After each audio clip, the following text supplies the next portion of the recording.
আজ আমরা এমন একটি মুভি এক্সপ্লেন করতে চলেছি যেটা একটি সত্য জেল পালানোর ঘটনার উপর বানানো হয়েছে। মুভিটিতে এমন একটি চালাক এবং বুদ্ধিমান অপরাধীকে দেখানো হয়েছে যে সমুদ্রের মাঝে অবস্থিত একটি জেল থেকে সকল পুলিশের চোখে ফাঁকি দিয়ে খুব সহজেই পালিয়ে যায়। এই কারণেই সেই অপরাধী ইতিহাসে বিখ্যাত হয়ে ওঠে। তো চলুন এক্সপ্লেনেশন শুরু করা যাক। গল্পের শুরুতে আমরা মরিস নামের এক খুবই চালাক চোরকে দেখি, যাকে ব্যাংক ডাকাতির কেসে পুলিশ ধরেছে এবং তাকে আজীবনের জন্য পৃথিবীর মধ্যে সবচেয়ে নিরাপদ জেলে আলকাদ্রাজে পাঠানো হয়েছে। আলকাদ্রাজ এমন এক জেল যা সমুদ্রের মাঝখানে এক ছোট্ট আইল্যান্ডে তৈরি করা হয়েছিল। মানে যদি কোনো বন্দি জেল ভেঙে বেরিয়েও আসে তবুও সে পালাতে পারবে না, কারণ সামনে তার পথের বাঁধা হয়েছিল এক অসীম সমুদ্র।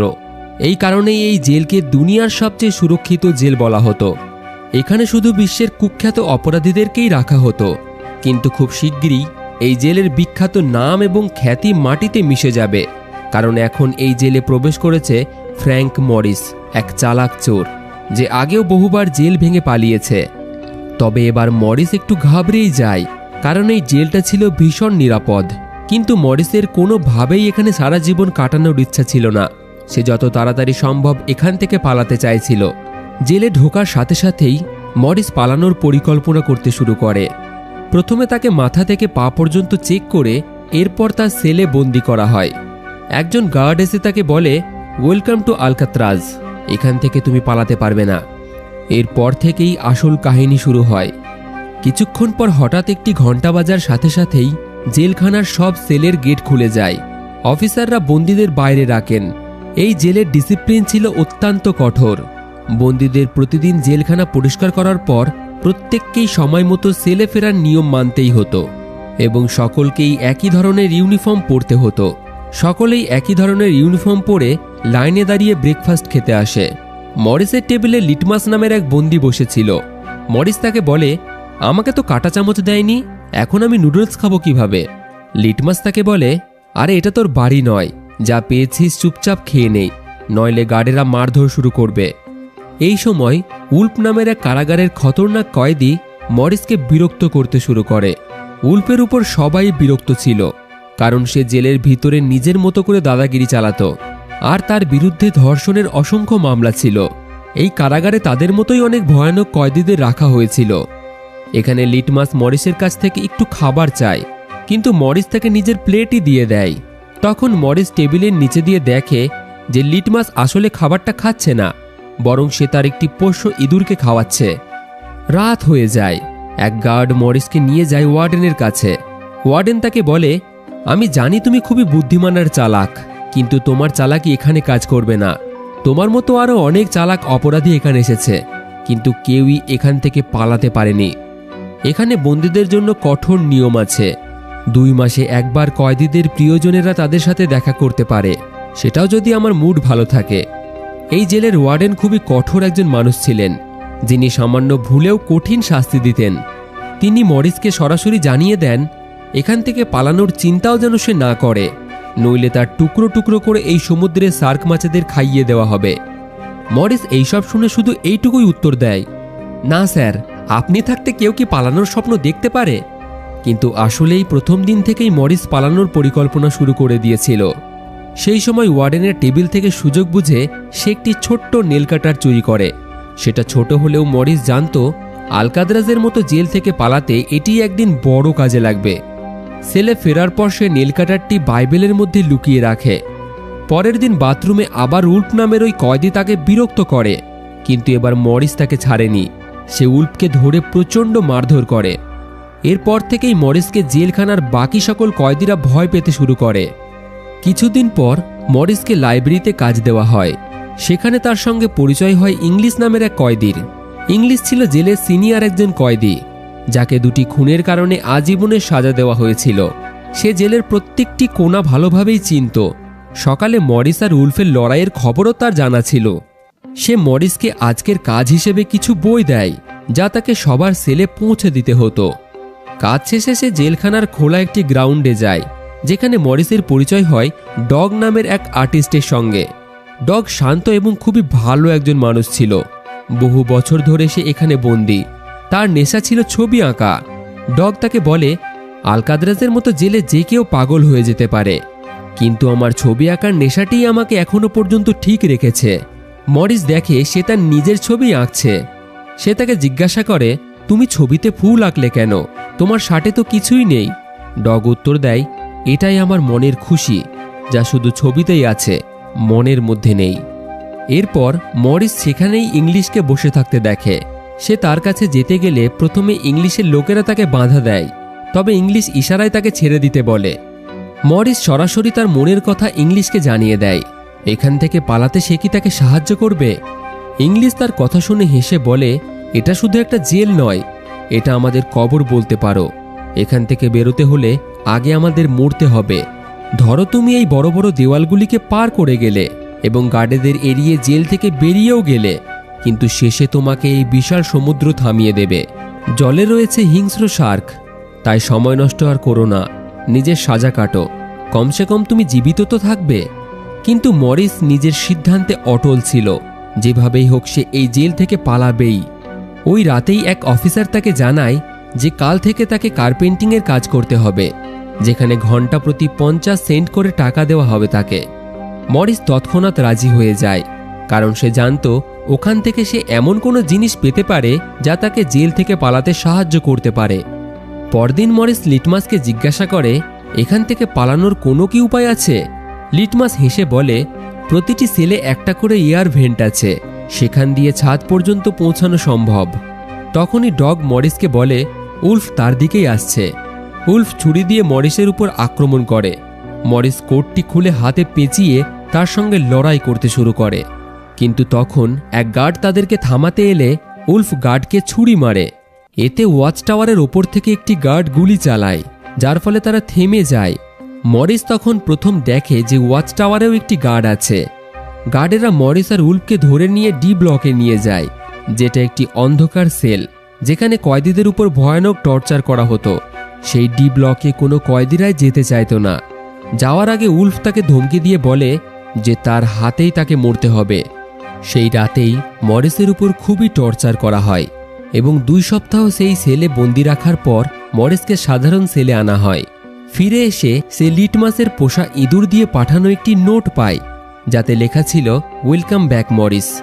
কিছুদিন পর তার সেলের পাশেই চার্লি নামের এক নতুন কয়েদি আসে। দুইজনের মধ্যে ভালো বন্ধুত্ব হয়ে যায়। মরিস তার সাথে তার বাকি বন্ধুদের পরিচয় করিয়ে দেয়। এদিকে একদিন ওয়ার্ডেন হঠাৎ প্রতিটি সেল পরীক্ষা শুরু করে দেয়। তিনি ডগের সেলে গিয়ে তার আঁকা ছবিগুলিকে দেখে, যেগুলির মধ্যে তার নিজের ছবিও ছিল।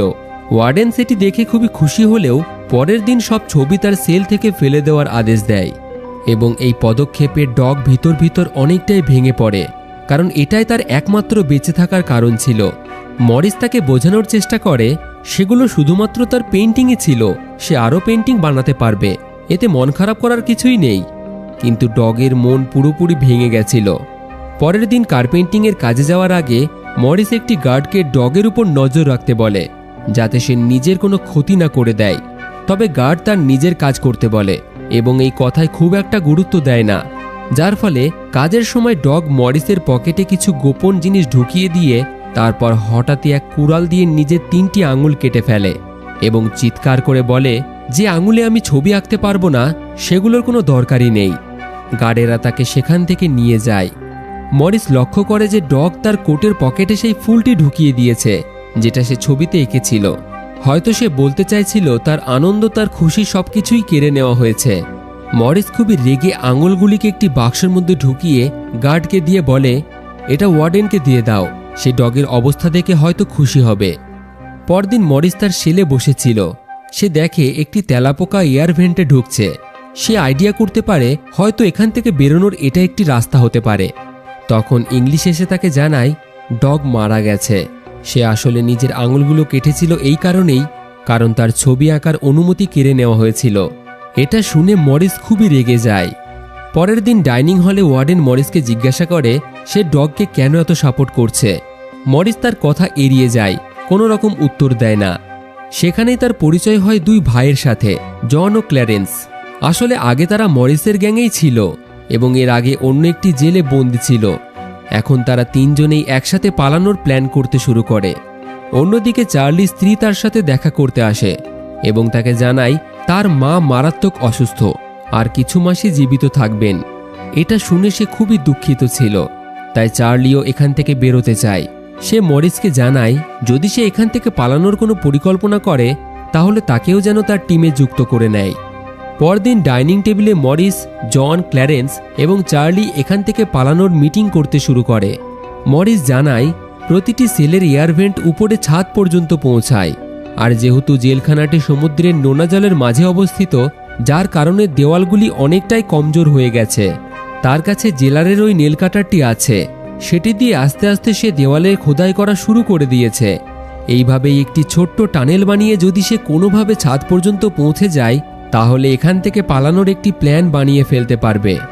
জন জিজ্ঞাসা করে, রাতে যদি গার্ডেরা দেখে তুমি সেলে নেই তখন? ক্ল্যারেন্স জানায় এই জেলখানায় তার পরিচিত একটি নাপিত আছে যে কিনা সবার চুল কেটে থাকে। তার কাছ থেকে নকল চুল নিয়ে তারা একটি ডামি বানাবে, যেটাকে খাটে শুইয়ে রাখলে গার্ডেরা ভাববে তারা ঘুমাচ্ছে। কিন্তু একটি সমস্যা থেকেই যায়, সমুদ্র কিভাবে পার হবে? মরিস বলে, জন তুমি তো ক্লোজিং ডিপার্টমেন্টে কাজ করো, সেখানে অফিসারদের জন্য রেইনকোট থাকে, সেগুলো চুরি করে আনো। আমরা ওগুলো দিয়ে রাবারের নৌকা আর লাইফ জ্যাকেট বানাবো, তা দিয়েই সমুদ্র পার হবে। চার্লি বলে, আমাকেও একটা কাজ দাও। মরিস তাকে বলে, যখন আমি ভেন্টিলেশনের দেওয়াল ভাঙার কাজ শুরু করব তখন তুমি পাহারা দেবে, যাতে কেউ দেখে না ফেলে। মরিসের পরিকল্পনা সবার বেশ ভালোই লাগে। সেই রাত থেকেই তারা কাজ শুরু করে দেয়। কিন্তু নেলকাটারটি ছোট হওয়ার কারণে মরিসকে খুবই কষ্ট করতে হয় গর্ত খুঁড়তে, হাতেও আঘাত লাগে তার। তবে ধীরে ধীরে গর্ত বড় হতে থাকে। পরের দিন খাবারের টেবিলে সে তার বন্ধুদের বলে যে তার গর্ত করার জন্য বড় কিছুর প্রয়োজন, নেল কাটার দিয়ে দেওয়াল খোঁড়াটা খুবই কঠিন হয়ে যাচ্ছে। তখন মরিস তার হাতে থাকা চামচটার দিকে তাকিয়ে একটি আইডিয়া পায়। সে ইচ্ছা করে চামচটা তার জুতোয় ঘষে ময়লা করে ফেলে। তারপর মরিস গার্ডেদের ডেকে বলে, এই চামচটা ময়লা হয়ে গেছে, আমাকে অন্য একটা চামচ দাও। অন্যরাও তখন গার্ডেদের কাছে তাদের চামচ বদলাতে চায়। গার্ডের এতে কোনো সন্দেহ হয় না এবং সে সঙ্গে সঙ্গেই চামচ বদলাতে অনুমতি দিয়ে দেয়। এরপর মরিস সরাসরি টেবিলের দিকে এগোয়, যেখানে আরেকজন সিকিউরিটি গার্ড বসেছিল। জন সেখানে উপস্থিত গার্ডকে কথায় ব্যস্ত রাখে। এই সুযোগে মরিস দুটি চামচ তুলে নেয় এবং একটি লুকিয়ে তার পকেটে রেখে দেয়। এরপর সে সরাসরি তার সেলে ফিরে আসে। রাতে ইংলিশ যখন তাকে বই দিতে আসে তখন মরিস তাকে জিজ্ঞাসা করে, এখানে কি ওয়েল্ডিং করার কোনো সরঞ্জাম পাওয়া যাবে? ইংলিশ বুঝে যায় যে মরিসের মাথায় এখনও জেল থেকে পালানোর ভূত চেপে আছে। সে বলে, আমি তোমাকে আগেও বলেছি তোমার চেষ্টা বৃথা যাবে, তুমি ধরা পড়বে, এমনকি হয়তো তোমার জীবনও শেষ হয়ে যেতে পারে। এত বছরেও আমার কখনো পালানোর চিন্তা আসেনি, কারণ আমি জানি এটা অসম্ভব। কিন্তু তুমি খুবই জেদি, তাই এতে আমার কিছু করার নেই। চেষ্টা করো, হয়তো মৃত্যু পর্যন্ত পৌঁছে যাবে। তবে মরিস তার কথায় কান দেয় না। পরের দিন মরিস লিটমাসের কাছে দেশলাই চায় এবং বলে, তুমি যদি আমাকে সাহায্য করো তবে আমি প্রতিদিন আমার খাবারের অংশটা তোমার ইঁদুরকে দেব। লিটমাস এতে খুশি হয়ে রাজি হয়ে যায়, কারণ সে তার পোষ্য ইঁদুরটিকে খুবই ভালোবাসত। সেই রাতেই লিটমাস মরিসকে দেশলাই দিয়ে দেয়। এরপর মরিস নেল কাটারের একটি হ্যান্ডেল খুলে ফেলে, যাতে এটি ছোট্ট একটি ধারালো অস্ত্র বানাতে পারে। এরপর সে চামচ ভেঙে নেল কাটারের হ্যান্ডেলের সঙ্গে যুক্ত করে দেশলাই জ্বালিয়ে সেই দুটিকে ওয়েল্ডিং করে একটি ধারালো অস্ত্র বানিয়ে ফেলে। ব্যাস, এরপর থেকেই সে ভেন্টের চারিপাশে ভালোভাবে খোদাই শুরু করে। চার্লি পাহারা দেয়, যদি কোনো গার্ড এই দিকেই আসে সে সঙ্গে সঙ্গে সিটি বাজিয়ে মরিসকে ইশারায় জানিয়ে দেয় এবং এইভাবেই একে অপরের পাহারা দিতে দিতে তারা প্রত্যেকেই তাদের ভেন্ট খোদাই করতে শুরু করে। কিন্তু পাহারায় থাকতে থাকতে একসময় চার্লিও ঘুমিয়ে পড়ে। ঠিক তখনই এক গার্ড সেখানে আসে, কিন্তু সৌভাগ্যবশত সময় মতো ইংলিশ সেই গার্ডের মনোযোগ সরিয়ে নেয়। ইংলিশের কথোপকথন শুনে চার্লির ঘুম ভাঙে, কিন্তু গার্ড থাকতে সে ভয়ে সিটি বাজাতে পারে না। তখন সে একটি জিনিস ফেলে দেয়, আর মরিস সেটার ইঙ্গিত হিসেবেই বুঝে ফেলে এবং ভেন্টটিকে ঢেকে বিছানায় শুয়ে পড়ে। গার্ড তাকে জিজ্ঞাসা করে, এখানে যেন কিছু পোড়ার গন্ধ আসছে না? মরিস উত্তর দেয়, স্যার আপনার সামনে কেউ কি ধূমপান করবে?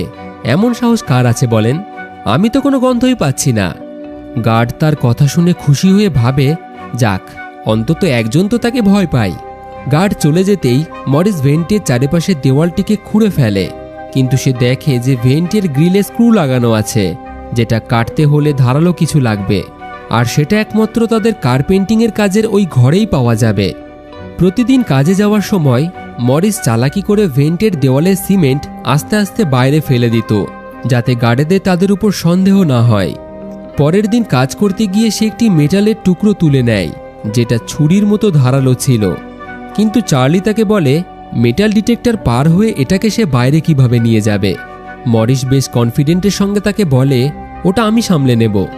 কিন্তু বাইরে বেরোনোর সময় গেটে মেটাল ডিটেক্টর বেজে ওঠে। আসলে সে মেটালের টুকরোটা হাতে নিয়ে এসেছিল। গার্ড জিজ্ঞাসা করে এটা কেন নিয়ে যাচ্ছ? মরিস বলে স্যার, আমি ভেবেছিলাম এটা কাপড় ঝোলানোর কাজে লাগবে। গার্ড রেগে বলে বেশি চালাকি করার দরকার নেই, এটা আমাকে দাও। সে মরিসকে সম্পূর্ণ চেক করে বাইরে যেতে দেয়।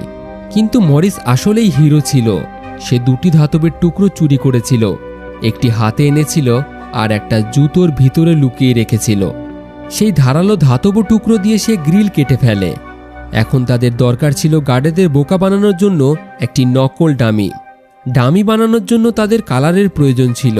তাই চার্লি গার্ডেদের কাছে কিছু রং চেয়ে নেয়। সে বলে তার নাকি ছবি আঁকতে বেশ ভালোই লাগে। গার্ডেরাও কিছু না ভেবে রাজি হয়ে যায় এবং তাকে রং দিয়ে দেয়। মরিস কিছুদিন থেকেই কংক্রিটের গুঁড়োগুলি জড়ো করে রেখেছিল এবং সেগুলি দিয়ে পাউডার বানায়। এদিকে জন নাপিতের থেকে চুল জোগাড় করে এবং ক্ল্যারেন্স লাইব্রেরি থেকে পুরনো বই সংগ্রহ করে আনে। এই সব কিছু জোগাড় হয়ে গেলে মরিস জল আর পুরনো বইগুলি ব্যবহার করে একটি নকল ডামি মাথা বানায়। এরপর সেটিতে রং আর চুল লাগিয়ে একেবারে একটি আসল মানুষের মতো মাথা বানিয়ে ফেলে। একই সঙ্গে মরিস নকল কার্ডবোর্ড দিয়ে সেম টু সেম দেওয়ালের কালার করে নকল ভেন্ট বানিয়ে ফেলে, যাতে কেউই বুঝতে না পারে সেই দেওয়ালে গর্ত খোঁড়া হয়েছে। এক রাতে মরিস একাই ডামি মাথাটা বিছানায় রেখে গলা পর্যন্ত কম্বলে ঢেকে দেয়। তারপর নকল কার্ডবোর্ড সরিয়ে সুড়ঙ্গ দিয়ে বেরিয়ে আসে। সে পাইপ ধরে আস্তে আস্তে ছাদে উঠে আসে। অন্যদিকে চার্লি পাহারা দিচ্ছিল। ছাদে পৌঁছে মরিস দেখে যে উপরে একটা লোহার গ্রিল আছে, তবে লাফ দিয়েও সেটিকে সে ধরতে পারে না। ঠিক তখনই এক গার্ড এসে চার্লিকে জিজ্ঞাসা করে এত রাতে তুমি আঁকাআঁকি কেন করছো, আর তোমার বন্ধু মরিস আজ এত তাড়াতাড়ি কেন শুয়ে পড়েছে? চার্লি বলে স্যার, আজ মরিস কার্পেন্টিংয়ের কাজ করতে করতে ক্লান্ত হয়ে পড়েছিল, তাই হয়তো সে তাড়াতাড়ি ঘুমিয়ে পড়েছে। হঠাৎ গার্ডের হাত থেকে লাঠিটি পড়ে যায়। সেটা তুলতে গিয়ে সে দেখে মরিসের চুল খুবই অদ্ভুত লাগছে। চার্লি তো ভয়ে কাঁপতে শুরু করে দেয়, হয়তো এবার তারা ধরা পড়বে। গার্ড মরিসের সেলে গিয়ে তার চুল ছুঁয়ে দেখে। তখন মরিস বলে কি হলো স্যার, আমার চুল এত সুন্দর নাকি? সৌভাগ্যক্রমে ঠিক সময়ে মরিস নিচে এসে শুয়ে পড়েছিল। তো যাই হোক, পরের দিন মরিস তার বন্ধুদের বলে ছাদে একটা রাস্তা আছে, কিন্তু সেটি লোহার গ্রিল দিয়ে আটকানো, আর সেটা অনেক উঁচুতে। এই কারণেই গ্রিল পর্যন্ত পৌঁছাতে আরেকজনকে লাগবে। তখন জন বলে আমি আমার ভেন্ট প্রায় পুরোপুরি খুঁড়ে ফেলেছি, আজ রাতে আমিও সেখানে পৌঁছে যাব। রাতে মরিস আর জন ছাদে উঠে গ্রিলটিকে খোলার চেষ্টা করে। জন দেখে গ্রিলটা খুবই শক্ত আর মজবুত, একে খুলতে হলে কেবল ড্রিল মেশিন দিয়েই সম্ভব। পরের দিন মিউজিক ক্লাসে সবাই ব্যস্ত থাকলে মরিসের চোখ পড়ে একটা ছোট্ট ফ্যানের দিকে। ওটা দেখে তার মনে হয় এটাকে কাজে লাগিয়েই তারা ড্রিল বানাতে পারবে। সে ইশারায় চার্লিকে বলে যেভাবেই হোক ফ্যানটিকে লুকিয়ে এখান থেকে নিয়ে যেতে হবে। চার্লি গার্ডেদের চোখের আড়ালে তার ইনস্ট্রুমেন্টের বক্সে ফ্যানটিকে লুকিয়ে ফেলে। গার্ডেরা বক্সটিকে খুব ভালোভাবে চেক করে না, চার্লিকে যেতে দেয়। ফ্যানটা মরিসের হাতে আসতেই সে কাজ শুরু করে দেয়। অনেক কয়েক ঘন্টা কাজের পর মরিস ফ্যান থেকে ড্রিল মেশিন বানিয়ে ফেলে। সেই রাতেই মরিস আর চার্লি ছাদে উঠে লোহার রড কাটতে শুরু করে দেয়। ড্রিলের শব্দ খুব জোরে হচ্ছিল। শব্দ শুনে একটি গার্ড উপরের দিকে উঠতে শুরু করে, কিন্তু ততক্ষণে মরিস একটি রড কেটে ফেলে এবং ড্রিল বন্ধ করে দেয়। শব্দ থেমে গেলে ওই গার্ড আর গুরুত্ব না দিয়েই নিচে নেমে আসে। এখন তাদের পালানোর সব রাস্তা তৈরি হয়ে গেছে। এরপর তারা ঠিক করে মঙ্গলবার রাতে তারা এই পৃথিবীর সবথেকে সুরক্ষিত জেল আলকাতরাজ থেকে পালাবে, যে জেলখানা থেকে আগে কেউ কোনোদিন পালাতে পারেনি। পরের দিন আবার তাদের মিটিং হয় সিনেমা হলে। যখন সবাই সিনেমা দেখছিল, সিনেমার শব্দের আড়ালে মরিস জন আর ক্ল্যারেন্সকে জিজ্ঞাসা করে তোমাদের ভেন্ট কি তৈরি হয়ে গেছে? তারা বলে হ্যাঁ। আর সেই রেনকোটগুলোর কি হলো, যেগুলো দিয়ে আমরা টিউব বোট আর লাইফ জ্যাকেট বানাবো? তারা বলে সবই তৈরি আছে, আমাদের প্রত্যেকের ডামি মাথাগুলিও একেবারে তৈরি, এখন শুধু পালানো বাকি। পরের দিন সকালে ব্রেকফাস্টে মরিস ডগের দেওয়া সেই ফুলটিকে টেবিলে রাখে। ওয়ার্ডেন সেটা দেখে রেগে গিয়ে ফুলটা মুড়িয়ে ফেলে দেয়। এটা দেখে লিটমাস খুবই রেগে যায়, কারণ ফুলটা ছিল তাদের বন্ধুর ডগের সবথেকে প্রিয়, আর ডগ মারা গিয়েছিল। লিটমাস রাগে ওয়ার্ডেনকে আক্রমণ করতে যায়। এমনিতেই সেই ডগকে মানসিক অত্যাচার করে মেরে ফেলেছে, তার ওপর তার প্রিয় ফুলটিকেও এভাবে মুড়িয়ে ফেলে দিচ্ছে। কিন্তু ওয়ার্ডেনের উপর আক্রমণ করতে গিয়েই তার হঠাৎ হার্ট অ্যাটাক হয়ে যায়। মরিসের ওয়ার্ডেনের উপর খুবই রাগ হয়, তবে সে কিছুই বলতে পারে না, যার ফলে তারা চারজনেই সেই রাতেই পালানোর সিদ্ধান্ত নেয়। মরিস মাঝরাতের অপেক্ষায় থাকে, তখন পাহারা কিছুটা কম থাকে।